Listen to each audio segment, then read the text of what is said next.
Had a great question already in the chat box about whether this presentation is going to be specific for the Western New York area. And while the focus for the rollout of the most recent challenge is Western New York, I'm sure that Cicely and Peter could speak to the fact that this is a portal that remains available in communities wherever it's been rolled out. So I think that that's a really nice, timely question. Okay, in the interest of time, I think it's a great idea that we get started. Let me start with introductions. My name is Michael Weiner. I'm the president and CEO of the United Way of Buffalo and Erie County. And, my role today is to facilitate the introduction around the Racial Equity Challenge, make sure that you walk away with a better appreciation as to what the challenge is intended to accomplish and how we intend to pursue it here in Western New York. Joining me today, as you see on the panel, Cicely Strickland-Ruiz. She's the Chief Operating Officer, the United Way of Greater Rochester. And along with her is also Peter Gannon, who is the President and CEO of the United Way of Greater Capital Region. And they're going to share their experiences and the lessons learned in implementing the challenge in their respective communities. That's both Rochester Finger Lakes and the Capital Regions, respectively. In addition, Jerome Singletary, who's one of our staff members here at the United Way, he's our community outreach and advocacy manager, and he's going to provide an overview on how we're mobilizing the community interested in pursuing the challenge, how we're creating a curriculum, and what the plans are for the rollout of this initiative here in Western New York. So if you have questions during the presentation, I'm going to manage the chat box. So feel free to just drop in some questions there or observations, and I'll share them throughout. And we wanted to start this session with just one simple poll question, and I hope our tech support can help us here. Can we have that question come up and get our participants? If you could just respond to this question, and we'll end the poll real quickly. Tell us if you've heard of the challenge before. Great, people are weighing in very rapidly. So, so far it looks like a majority of folks are hearing about the challenge for the first time. So that's great. I'm glad to hear that, and that's going to be a good perspective for our panelists to have as we do the presentation. Thank you for that. So let me just tee it up for you, and then I'm going to hand it over to Peter and Cicely. The challenge was originally developed by racial justice educators, specifically Dr. Ed Moore, Dr. Marguerite Panic Parks, and also Deb Irving. And this has been a product that's been implemented in numerous markets across the country, starting back in 2014 through the Food Systems of New England organization. The purpose is to encourage individuals to commit to a deepening understanding of and willingness to confront racism. The challenge is intended to raise one's awareness, challenge their understanding, and shift the way they think and behave. And it comes at a time when the significance surrounding diversity, equity, and inclusion has been elevated for all of us and is more important than ever. The initiative is a free service provided online, and the market for the challenge can include, but is not limited to, individuals that are interested, for-profit sector businesses, the not-for-profit community, and public sector organizations. Participants who register for the initiative receive an email each weekday for 21 days, consecutive days, with recommended articles, videos, podcasts, reflections, personal reflections, and more for review in areas including such aspects as understanding bias, levels of racism, racial wealth gap, environmental justice, trauma and healing, and the list goes on. In addition, for those that cannot participate in the challenge throughout the 21-day event, the portal remains active throughout the year so individuals can sign on at will. The challenge also creates great opportunity for collaboration with key partners through the vetting and selection process for relevant topics in support of the curriculum that is developed, particularly with those experienced in diversity, equity, and inclusion work within their respective organizations and within their communities. A number of local United Ways across New York State and throughout the United States, with the assistance of the United Way Worldwide, have embraced the challenge and have implemented local initiatives, including what you're going to hear about today through the efforts of the Rochester Finger Lakes area and also central and capital regions. And Peter's going to talk about capital regions experience, and Cicely will talk about the Finger Lakes Rochester experience. And we have also witnessed other organizations in our respective communities taking the initiative to support the implementation of the challenge, including the Junior League, YMCA, the Erie County Bar Association, and Kaleida Health. It's now my pleasure to introduce you to Peter and Cicely, both leaders in their respective local United Ways, to share with you their recent work in developing and implementing the challenge in their communities. Peter, you want to start? Thanks, Michael, and good afternoon, everybody. I'm coming to you from downtown Albany, New York, originally Algonquin land. Algonquin-speaking Mohicans inhabited this land originally. And for anyone joining us on the call, sight impaired, I'm looking every bit of 41 years old today, but a 41-year-old white male. I have a blue shirt on. And behind me are a couple of stands with some pictures of my kids and some other things of importance to me. So help to, besides this soothing voice, give you a sense of perhaps what's going on the screen here. Yeah, Michael teed it up well. I started here at United Way of the Greater Capital Region 3 years ago, and we had a major challenge as far as inclusivity and equity goes in general. And what I'd say about our organization is the perception was that, we didn't have authentic connections with a wide range, wide spectrum of diverse leaders, especially at the grassroots level in the communities where we served. And that wasn't something that happened overnight. It wasn't something we could fix overnight, but I focused intentionally in my first couple of years of my tenure on recruiting for diverse board, diverse staff, and not just diversity along racial lines, but across all different types of demographics. And so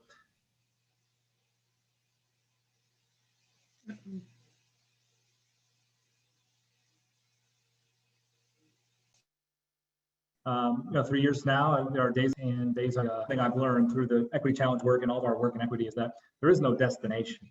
We are constantly working to try and improve and be a more just and fair organization, more equitable and more inclusive. So, but specifically, you guys are about to embark as a community on this challenge. I want to talk a little bit about our experience in the Capital Region.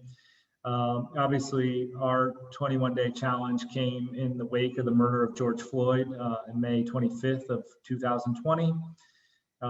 There was some pretty well documented social unrest here in the city of Albany, but also some very inspiring activism. We had a march of 12, depending on who you ask, 12 to 15,000, mostly young people of color, through the city of Troy, which received national coverage and really shined a spotlight on our community after a couple of very tense days in the wake of the murder.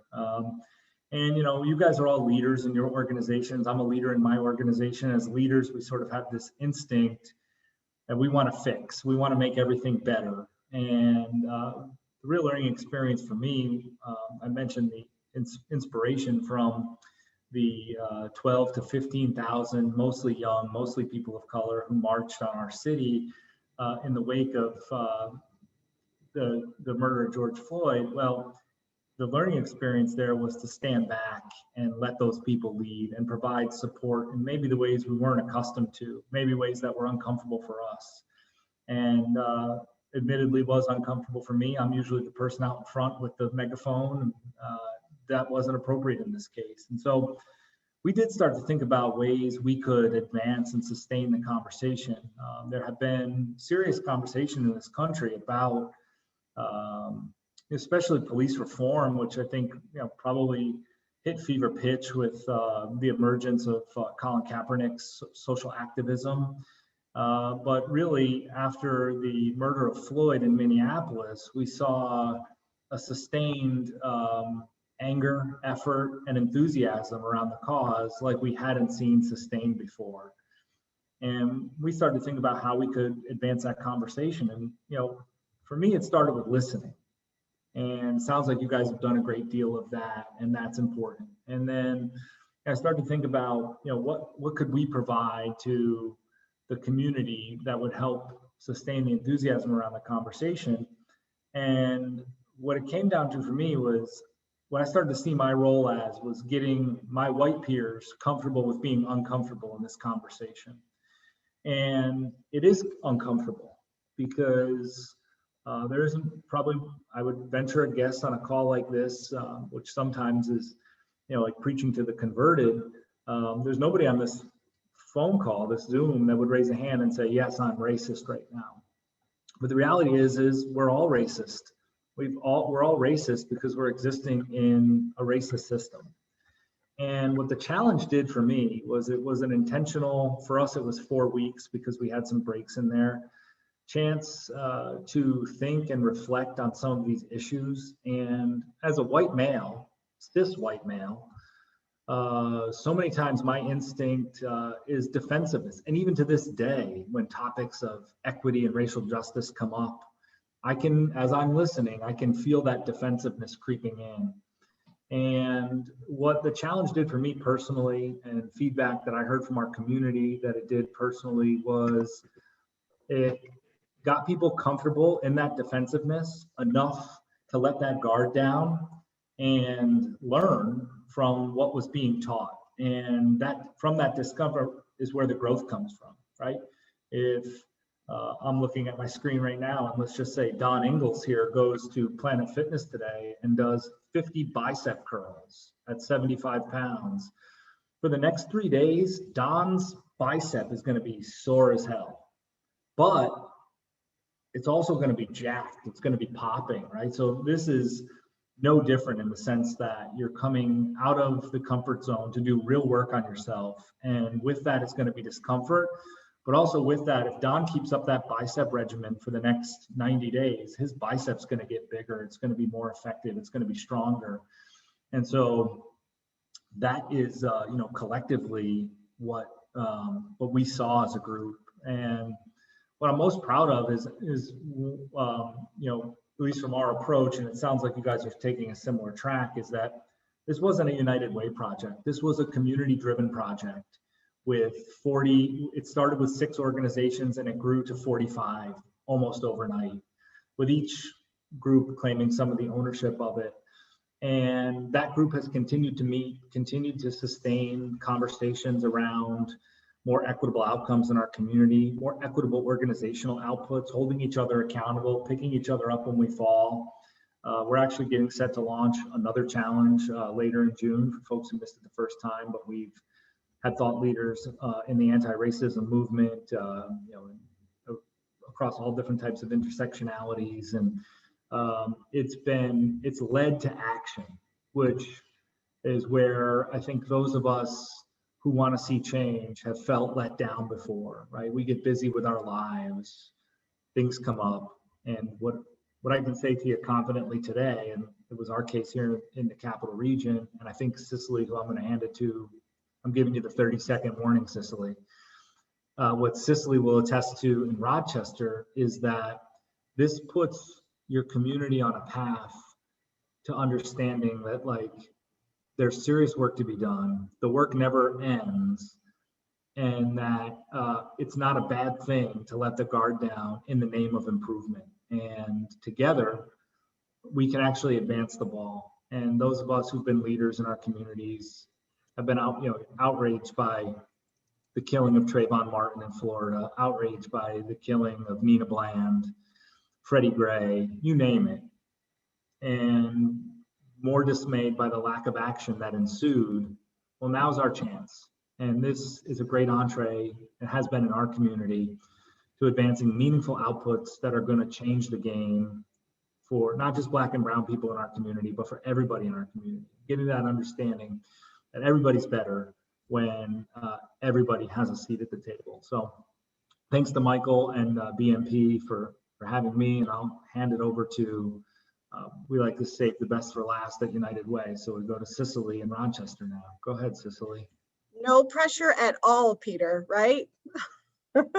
Thanks for sharing that. So I have to share that we love to give credit where credit was due. And as we were initially thinking about preparing for our own challenge here in our community, we reached out to Peter at the Greater Capital Region to ask questions and learn where how their challenge went and sort of learn from their journey. So I want to make sure that I acknowledge that as I get ready to share our challenge. So good afternoon. I'm Cicely Strickland-Ruiz. As Michael mentioned, I'm here in the Rochester region. Our United Way is a 6-county region, so we serve Genesee, Livingston, Ontario, Wayne, and Wyoming, in addition to Monroe County. So initially, as we were embarking on this challenge, as Peter mentioned, the United Way Worldwide Network offered this challenge back last year in the summer. And we knew we were not embarking on a mission to end racism in 21 days, although that would be wonderful if we could have put that feather in our cap. We felt it really important to just set some goals about what we felt our lane and our role was as a United Way. So we wanted to make sure we were clear from the very beginning about what our objectives were. And really, I'm a product of 2 retired educators.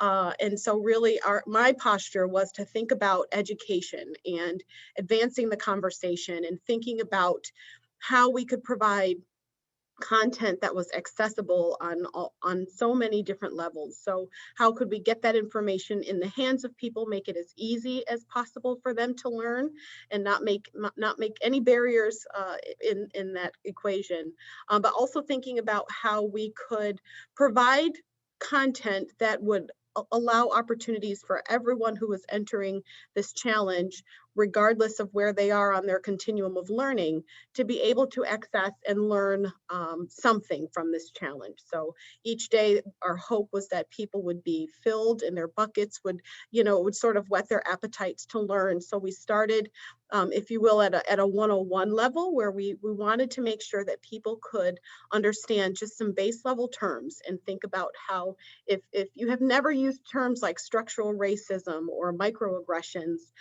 feeling like they could enter this conversation and really have an opportunity to have some dialogue and encourage discussion. So really that was another goal, is to think about how to expand this conversation with every tentacle of our being, with every opportunity we had, so that these would be conversations at dinner tables and at virtual water coolers, because a lot of this, as you remember, was virtual.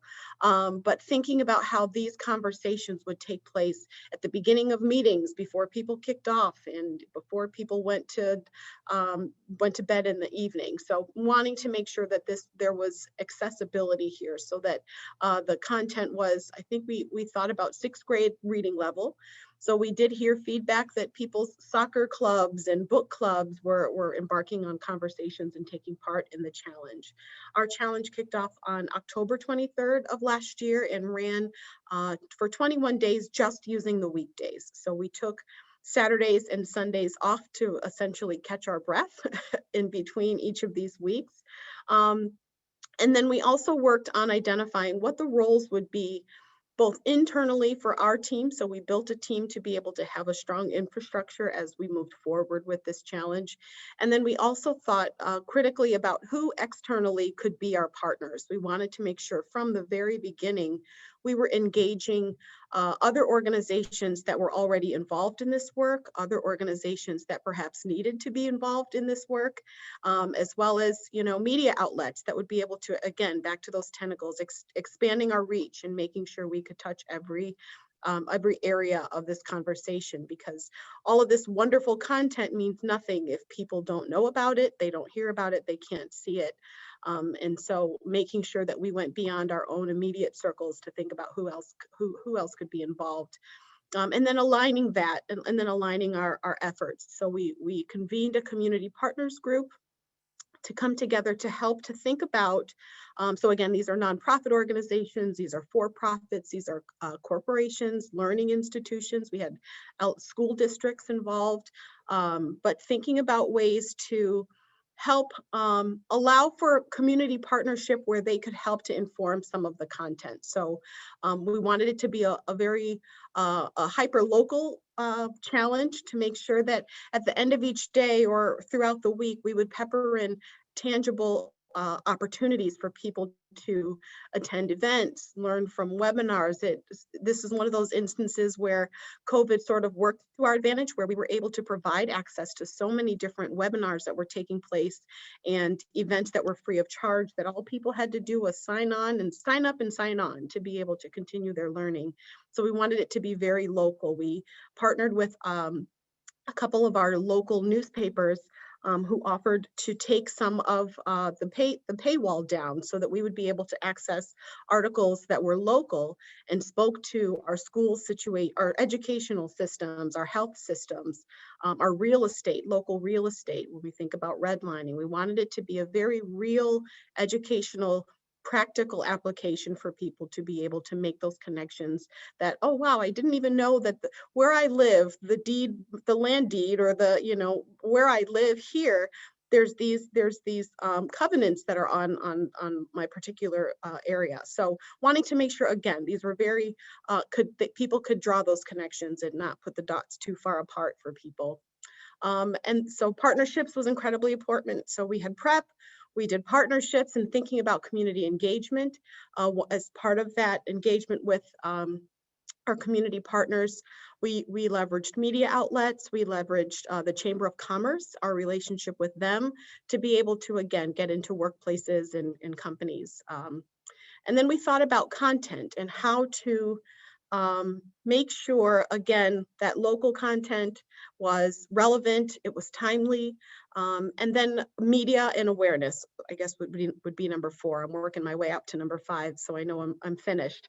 And then wrap up and post, we're sort of the last in that equation, is thinking about how do we know how we did as an organization, as a community. So we did a pre-survey and a post-survey just to gather that information, to understand what were the favorite days that people had for the challenge, what were the days where people felt they learned the most or they really resonated with them, and then provided some of those shared results back as at the end of the challenge.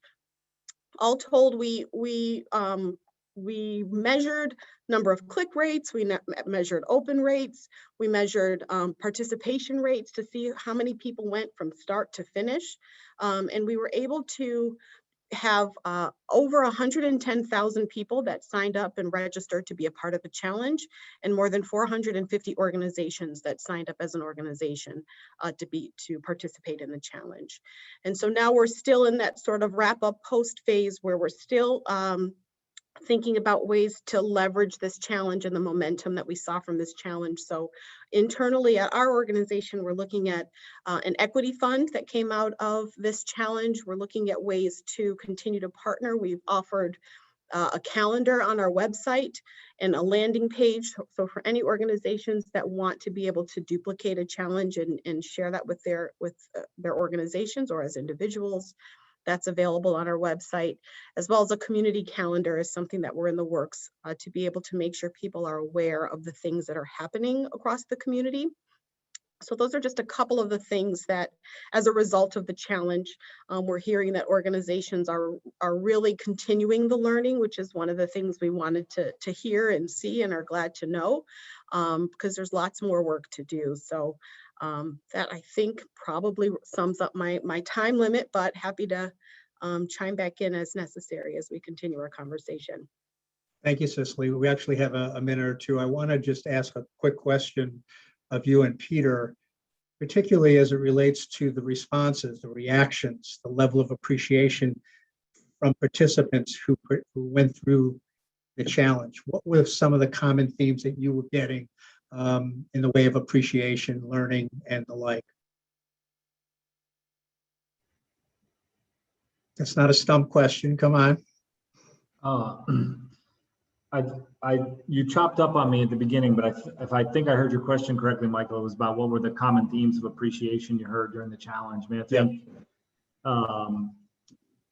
providing some focus was appreciated, right? That daily reminder, that commitment. People's lives are so busy, and listen, you've got your hardcore overt racists who are never, ever, ever going to get this. They're never going to get it. They're never going to accept it. And let's hope in 100 years they've all died off. But most people want to work on this. That's the vantage point I come from. Most people want to work on this, and it can be intimidating to ask how do I get better, right? And acknowledging, nobody likes to acknowledge their shortcomings, especially like publicly. But that was the thing that Cicely did a great job of summarizing how they engage workforces and whatnot. But we also heard of people kind of just working on this privately, using the resources privately. And so the fact we made it so accessible, I think, was probably the most appreciated component of it, right? We had it where you could work on this for 10 minutes a day, but if you wanted to spend 3 hours on a topic, there were resources there and articles to read and suggested books to follow up on. So this was not some fly-by-night thing we threw together. We personalized it for the region with local resources, and people were appreciative that they could kind of do it at their own speed, at their own pace. And I said they have been looking for this type of, for lack of a better term, product where they could improve it. People want to do better. Sometimes they just don't even know where to start. Thank you, Peter. That's very helpful. Cicely, is there anything that you wanted to add? Yeah, I would say a lot of the feedback that we heard was, one, people appreciated just the opportunity to normalize the conversation. So for some organizations, this is the first, they opened the curtain and shed some light that had never been shown before. So normalizing the conversation and making it okay to start the conversation for some that maybe have never had the conversation, while others of us have been having it our whole lives. There's others that this was the first time. And so making it okay to start wherever you were starting, just to start. And then providing just practical tools and action-oriented suggestions and opportunities for people. So it's, a lot of times when we get overwhelmed, that analysis paralysis, where people don't know where to start. They want to help, they want to learn, they want to move forward, but don't really know how or where to go about that.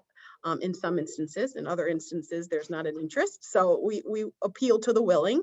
And so making the tools available for people to learn, understand, use common language, and then leaving the challenge up on our website so that while maybe October didn't work for your organization or for you as an individual, there's still the opportunity to go back and still learn and continue to learn. And so while we suggested 10 to 15 minutes to begin to grow that muscle, there was far more content than that in each day. So being able to go back, and it's kind of like when you're in college and you just breeze through the books because you got to get it done.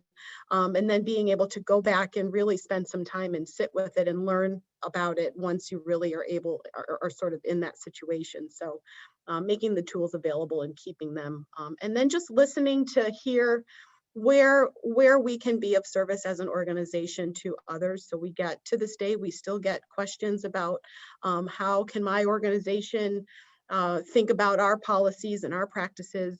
How can my organization have these conversations when we haven't historically done that? So continuing to serve as just a resource for people to be able to have somebody to reach out to be able to work through those things together. Thank you, Cicely. I want to give Jerome time remaining to share our vision for how this is going to be rolled out here in West New York. Jerome? Thank you. So again, my name is Jerome Singletary. I use he, him pronouns, and I have the pleasure to share with you what we're going to do for the Western New York Challenge. So I am also going to share a brief slideshow with you all, just so you have a visual. as well. If I could just get a thumbs up that you can see the slide, okay? Perfect. So what is the Racial Equity Challenge? I think, for the 75% of you that, didn't know about the challenge before, I think we've done a great job so far of sort of explaining the challenge. So it's an exploration of 21 days of difficult topics such as structural racism, segregation, and privilege. And really, our goal is to, start a community dialogue and, engagement on, increasing awareness around issues of racism. The challenge, we're hoping it gives the community an opportunity to take time to reflect and learn how racism and racial inequities permeate our community. Something that we didn't touch on is that the challenge, why it's 21 days, it's because I don't know if you've ever heard that it takes 21 days to develop a new habit. So that's why the social justice or racial justice educators that started the challenge, that's why they chose 21 days, because it takes 21 days to develop a new habit. So we really hope, again, this, we can't, as much as we would like, we can't eliminate racism in 21 days, but we really hope this is the start of a conversation. So how will the challenge work? So as participants, you'll be able to sign up via a website to join the challenge, and you'll receive an email each day for 21 days with a brief explanation of that day's particular topic. And then we'll have a handful of different challenge activities for each day. And those will include, reading an article, watching a video, or listening to a podcast, or possibly, even taking like a quiz. So there are a handful of different activities that you can take part in during the challenge. And the great thing about the challenge is, you can, do one of the activities each day, or you can choose to do, 2 or 3 activities each day. If you choose to do just 1 or 2, you can always come back and finish the rest. So, that is the great thing about the challenge, is that, it's, plenty of resources that, will be available to you. So some of the topics that we plan on touching on include race and equity, exploring bias, housing inequity, education and school-age children, and plenty more. One of the things that we are trying to do with the challenge is really also embed intersectionality. So racism. I like to think of the challenge. We call it the racial equity challenge, but I like to think of it as just an equity challenge, because we touch on not just race, not just Black and brown individuals, but what does it mean to be a person of color with with less education? What does it mean to be an LGBTQ person of color? What does it mean to be an immigrant? So we try to weave a lot of intersectionality around racism into the challenge topics. So the schedule for the challenge. So we are planning to launch the challenge the week of June 21st. So if you register, which we encourage you to register well before then, hopefully right after the session. But if you register before then, you'll receive the first email on June 21st. But the great thing about the challenge, again, is that it'll remain open well after the launch date, and anyone will be able to start and take the challenge at any time. So you may come across the challenge in September or October. You can still go to our website and register, and you'll still receive the emails for 21 days straight, just as if you had signed up today.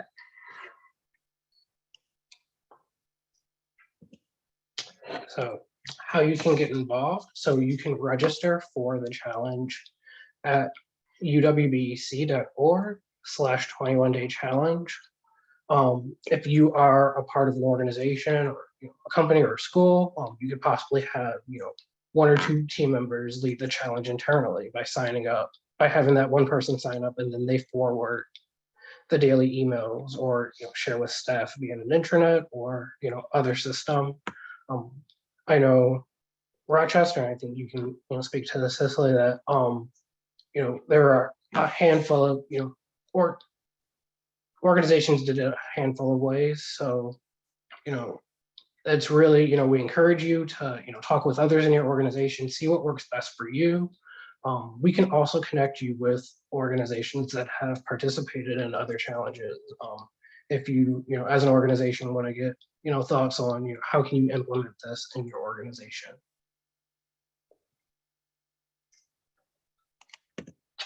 And then with that, like I said, you can register at our website, and we have an inbox specifically for the challenge. So if you have questions, we encourage you to reach out to Racial Equity Challenge at uwbec.org. And we're happy to answer any questions.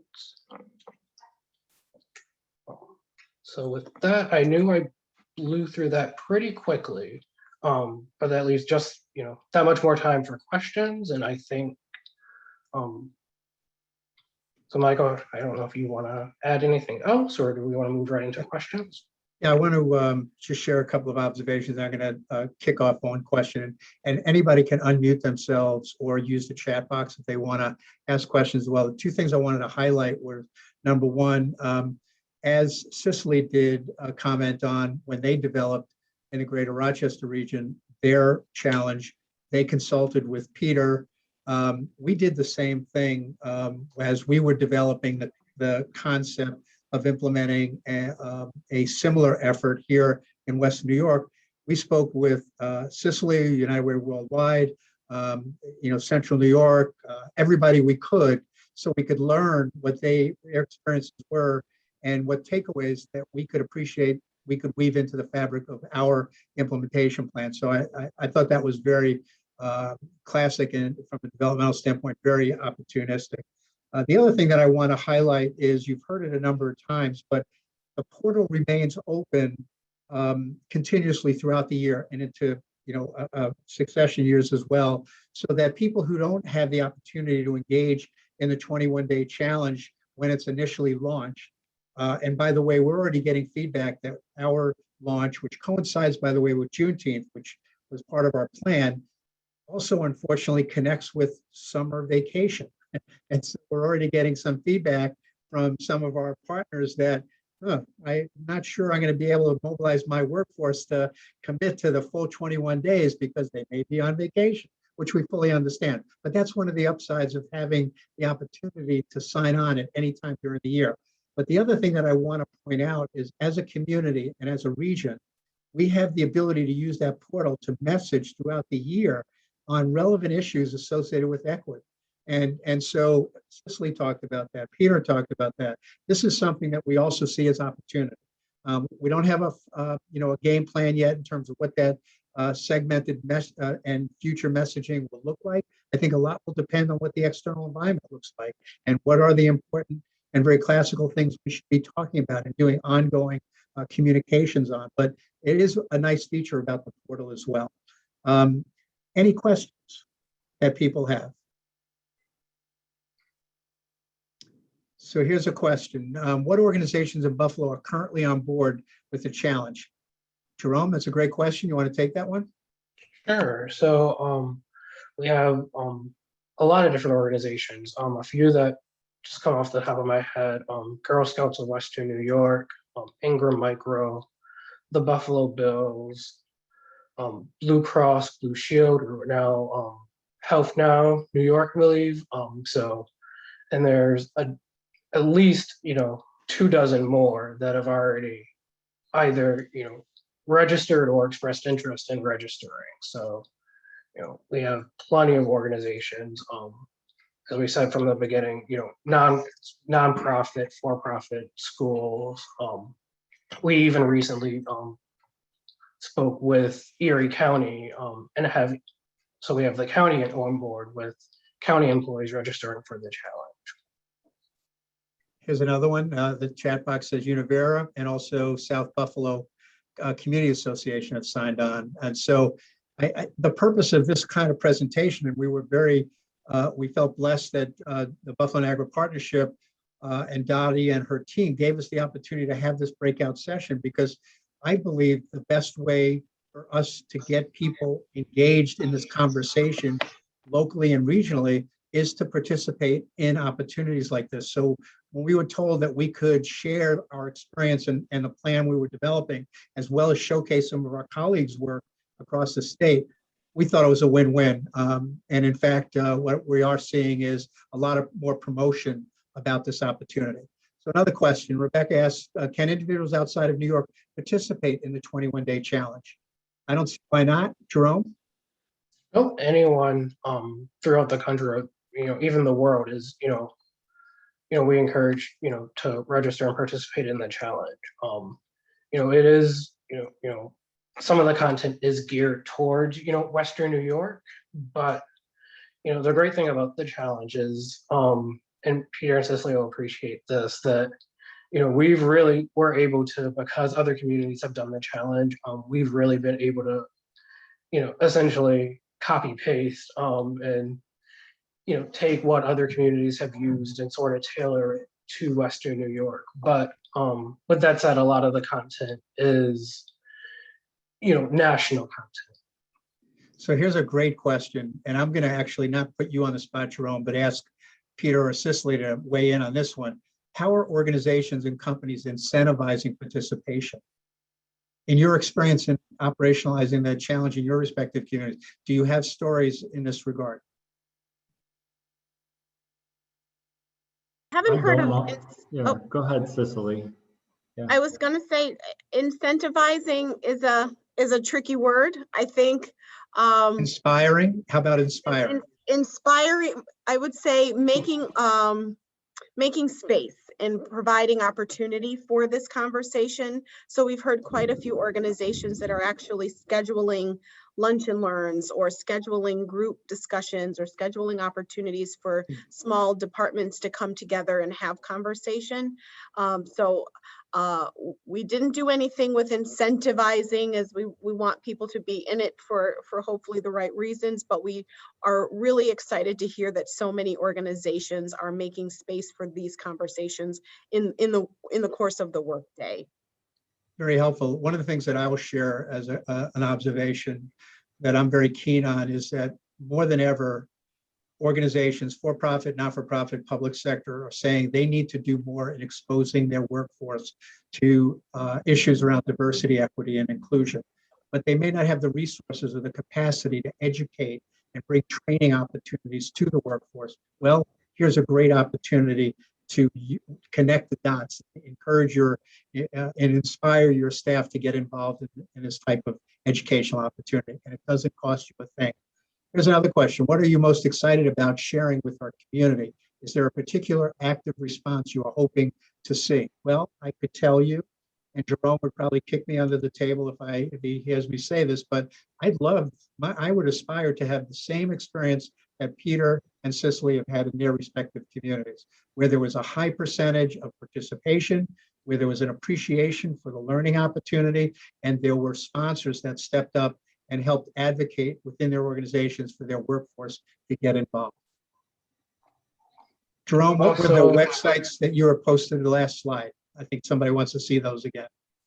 Oh, I can, in 1 second, I can share those with you. And I don't know if anyone on from the partnership or.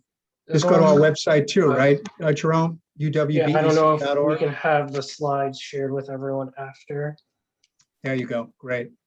I'm also seeing another question. Will the Western New York Challenge have weekends off, or will it run 21 days straight? So that's a great question. We are planning to take the weekends off to give individuals space to sort of reflect on the content. So it'll be Monday through Friday. Great question. We're running out of time here. We're going to lose people soon. Are there any other pressing comments? And by the way, anybody could reach Jerome and I after this session at any time. We're readily available to take any of your questions. We're hoping you'll take this back to your respective organizations and encourage participation. That's why we did this, and we think it's an exciting opportunity. I want to thank the panelists for your participation, for your sharing of this experience. And like you all said, this is not about just the United Way. This is about our region, about all of our partners mobilizing around this very important topic. We're only the backbone of making sure it happens in our region. We don't want to take any credit for this. We think it's the right thing to do. So thank you all for participation. Thanks again to our panelists. Everybody have a wonderful day. Bye-bye now. You as well. Thank you so much. Thank you.